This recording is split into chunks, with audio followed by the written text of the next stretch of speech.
Good Monday afternoon, and I come to you just briefly. This is an unscheduled video. We normally make our videos on either on the Sunday service or on a Wednesday devotional. But I just had a thought come into my brain, and which is highly unusual, I know. But I just happened to think about something, and somebody had said something and made me think about it. And it is, should I force my child to go to church? Should you force your child to go to church? My answer, yes. You force your child to go to school. Do you say early in the morning, well, honey, do you want to go to school this morning? Guess what that answer is going to be? No. Well, honey, it's time for us to go to the dentist. Do you want to go? No. Well, get in the car and go. It's time to go to the doctor. You got to get your shots. No. Get in the car and go. Honey, it's time to go to Sunday school and church. No. Get in the car and go. And don't take them and drop them off. Go with them. I teach Sunday school every Sunday morning. I teach the sanctuary class. My goodness, I am so excited teaching that Sunday school class. And I think most of my people are really enjoying it. At least they say they do, and I don't think they're lying. And I know I just get so enthused and excited teaching these lessons because the Word comes alive and the Holy Spirit just directs me on what to use.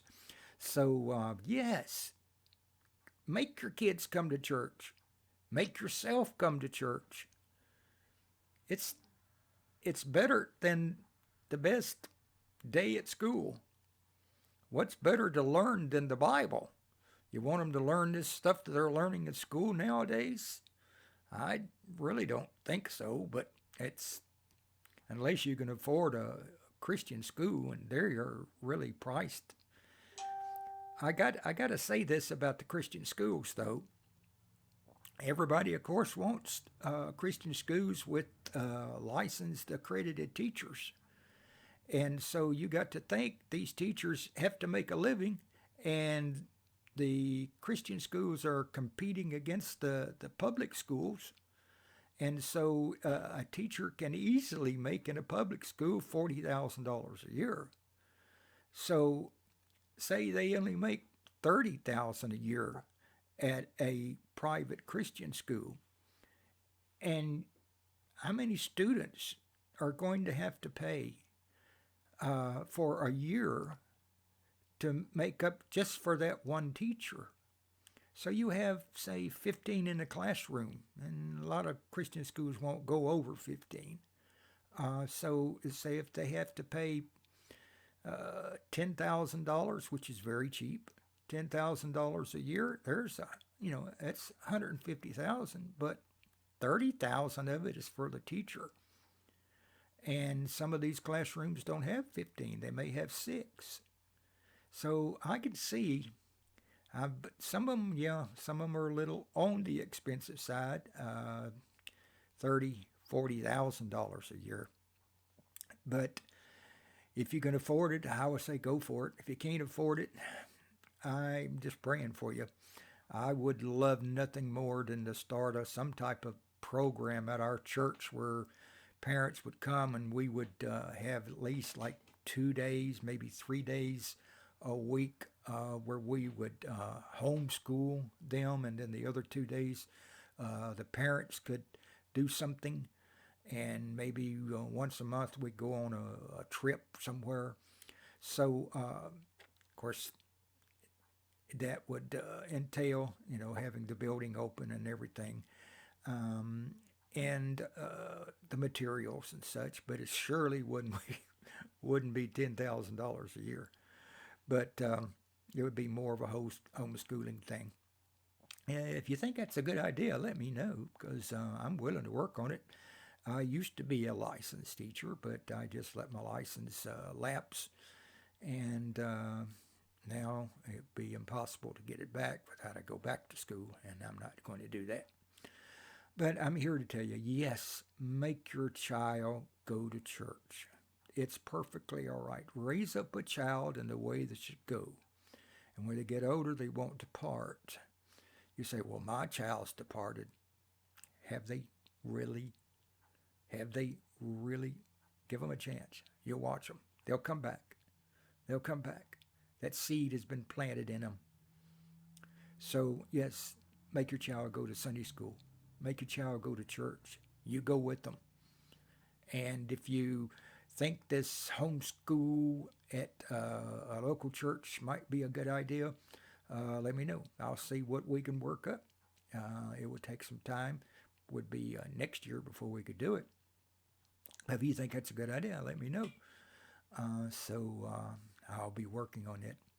But I'm here to tell you, I love what I'm doing. I almost wish I could do it full time. And God is really blessing us. Remember to pray for my wife tomorrow. She goes in for a chemical stress test. Excuse me. A chemical stress test where instead of the treadmill, they will put the chemicals in her and cause her heart to race and put that radioactive chemicals in her that lights her heart up. And I probably won't be able to sleep tomorrow night because she'll probably glow in the dark. So I I just really need you to pray. Last time she did it, she ended up in the hospital. So yeah, it's a little on the scary side, but we need to find out what's causing these heart flutters. I just keep telling her it's me, but we all know that's not true.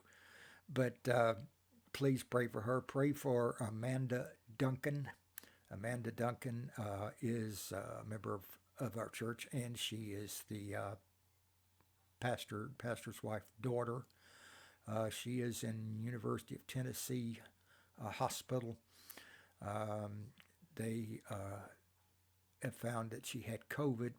They thought maybe she was having a stroke or something like that, and found out that she had a severe UTI and also very extremely dehydrated. But now all this has led to a heart situation, so they've had to put her on a vent. And I'm just really praying, God, you deliver. A pastor's got flu. There's another member of the church has got COVID. Her name is Lori. We're praying for you, Lori, if you happen to see this. We just want to pray for the many of you. Praying for Wanda. She's having back problems. She needed to have some work done, and Gloria's insurance said, no, we're not going to pay for it. And it's wonderful that you can pay all the money into the insurance, and they say, no, you can't use it. But again, that's a different video. But please pray for these people. Pray for the missionaries that we're working with in Uganda and in Pakistan and in India. Kids are starving. They're having a big conference for pastors in Uganda.